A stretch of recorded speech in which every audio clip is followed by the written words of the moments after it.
श्री राधे बच्चों, इस वीडियो में हम लोग डिस्कस करेंगे NCERT class 12 physics chapter 4 exercise के 10th क्वेश्चन का सॉल्यूशन। क्वेश्चन में बोला गया है कि कोई दो मूविंग कॉइल मीटर हैं M1 एंड M2 और उनके डेटा जो है कुछ इस तरीके से दिए गए हैं और उनका स्प्रिंग कांस्टेंट है जो वो है सेम है। तो यहाँ एक चीज हम और मेंशन कर लेते हैं, K1 equal to K2 equal to हम K लिख लेते हैं। ठीक, तो ये भी चीज हमको दी गई है। तो बोला गया है करंट सेंसिटिविटी का रेशियो बताना है और वोल्टेज सेंसिटिविटी का रेशियो बताना है। तो सबसे पहले हम यहाँ करंट सेंसिटिविटी का रेशियो निकालते हैं। तो पहले मीटर के लिए अगर हम लिखें तो IS1 का जो हमारा फॉर्मूला होता है N1 B1 A1 divided by K1। Okay, और यहाँ से IS2 का जो हमारा फॉर्मूला होगा N2 B2 A2 divided by K2। Current sensitivity का ये फॉर्मूला होता है, डायरेक्ट ये फॉर्मूला बेस्ड क्वेश्चन है, इसमें ज़्यादा हमको दिमाग लगाने की आवश्यकता नहीं है। तो यहाँ से हमारा हो जाएगा IS2 divided by IS1। S2 ऊपर क्यों लेंगे, क्योंकि हमको M2 वाला ऊपर लेना है। तो यहाँ से आ जाएगा N2 B2 A2 divided by K2 की जगह K लिख सकते हैं क्योंकि K1 K2 की वैल्यू क्या है, सेम है। इसी प्रकार से हमारा ये वाला हो जाएगा N1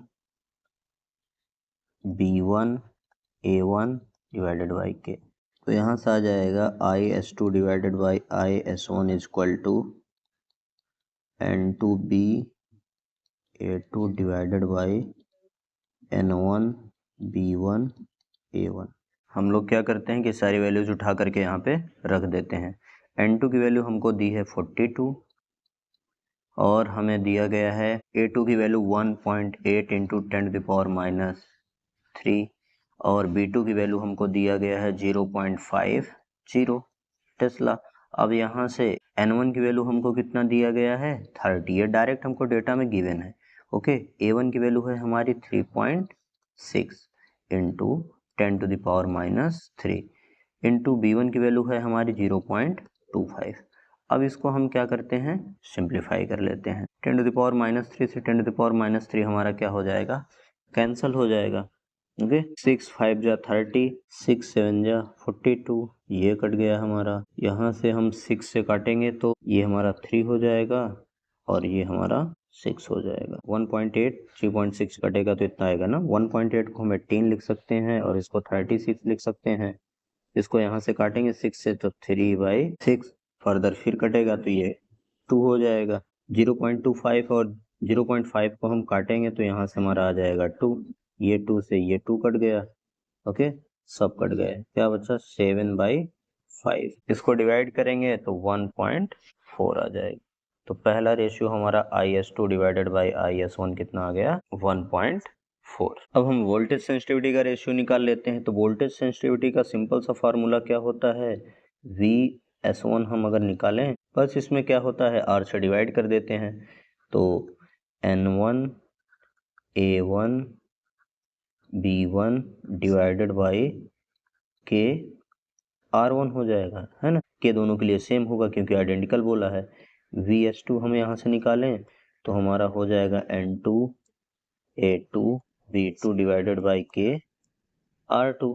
अब ये दोनों का रेशियो हम निकाल लेते हैं। तो VS2 डिवाइडेड बाई VS1, यहाँ से आ जाएगा हमारा N2 A2 B2 divided by N1 A1 B1। लेकिन यहाँ ध्यान से देखिए, दोनों को जब डिवाइड करेंगे तो R1 हमारा ऊपर चला जाएगा और R2 नीचे चला आएगा। K और K आपस में कैंसल हो जाएंगे, सिंपल। अब यही सारी वैल्यूज उठा करके हम क्या करते हैं, इसमें पुटअप कर देते हैं। ये वाला रेशियो तो अभी अभी हम कैलकुलेट किए हैं, N2 A2 B2 divided by N1 A1 B1 कितना आया था, 1.4 आया था। R1 की वैल्यू हमारी कितनी है, R1 की वैल्यू हमारी 10 है, R2 की वैल्यू हमारी है 14। तो ये इसमें मल्टीप्लाई हो जाएगा तो ऊपर हो जाएगा 14 डिवाइडेड बाई 14 कितना आ गया, ये आंसर 1। तो हमारा VS2 डिवाइडेड बाई VS1 का जो रेशियो आया वो कितना आ गया, 1। ये रहा हमारा फाइनल आंसर।